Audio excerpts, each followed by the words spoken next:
আজ সকাল থেকেই বন্ধুরা মুষলধারায় বৃষ্টি নেমেছে। ঘুম থেকে উঠে গ্যালারি ঘাঁটতে ঘাঁটতে দেখি কিছু শর্টস আমার চোখে পড়লো। শর্টসগুলো ঘাঁটতে ঘাঁটতে দেখি লোকনাথ পুজোয় নেওয়া শর্টস। এগুলো আমার আপলোড করা হয়নি, তাই ভাবলাম আজকে আপলোড করে দেওয়া যাক। সেদিন ছিল লোকনাথ পুজো। ঘুম থেকে উঠেই দেখি এদিকে অনেক আয়োজন হয়েছে বাড়িতে।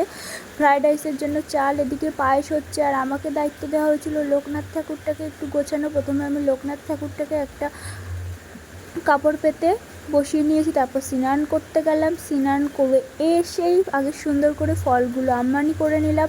এখানে ছিল আম, শসা, পেয়ারা, লিচু, তালের শাঁস। লোকনাথ ঠাকুর আর কি যা যা খেতে ভালোবাসে, আর লোকনাথ ঠাকুর সব থেকে প্রিয় তাল মিষ্টি, তাই তো।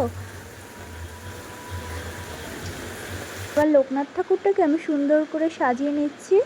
বেশি কিছু দিয়ে সাজাবো না, সামান্য একটু ফুল দিয়ে সাজাবো। তোমরা বলো কিন্তু কেমন সাজানো হয়েছে। আর ফুল চন্দন বেটেই সাজাবো। এভাবে লোকনাথকে আমরা সাজাই। তেমন বড় করে পুজো হচ্ছে না, ছোট করেই পুজো হচ্ছে তো বন্ধুরা, তাই জন্য আর বেশি কিছু করলাম না। এবার লোকনাথকে চন্দন পরাবো আমি।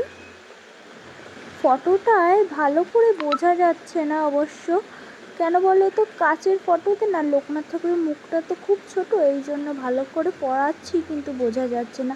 যাই হোক, আমার লোকনাথ বাবাকে সাজানো পুরোপুরি কমপ্লিট হয়ে গেছে। তোমরা অবশ্যই কমেন্ট করে জানিও কেমন সাজিয়েছি।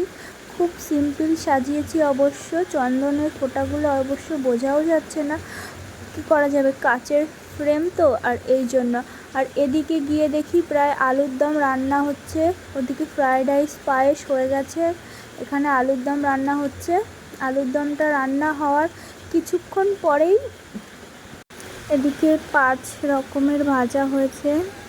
তারপরে ঠাকুরকে ভোগ লাগানো হয়েছে। এখানে ফ্রায়েড রাইস ছিল, ফল ছিল, মিষ্টি ছিল, অনেক কিছু দিয়েই সাজানো হয়েছে। তো যাই হোক, তোমাদের ছোট্ট একটা ব্লগ করে দিলাম। কেমন লাগলো অবশ্যই জানিও, আর একটা ফলো করে দিও।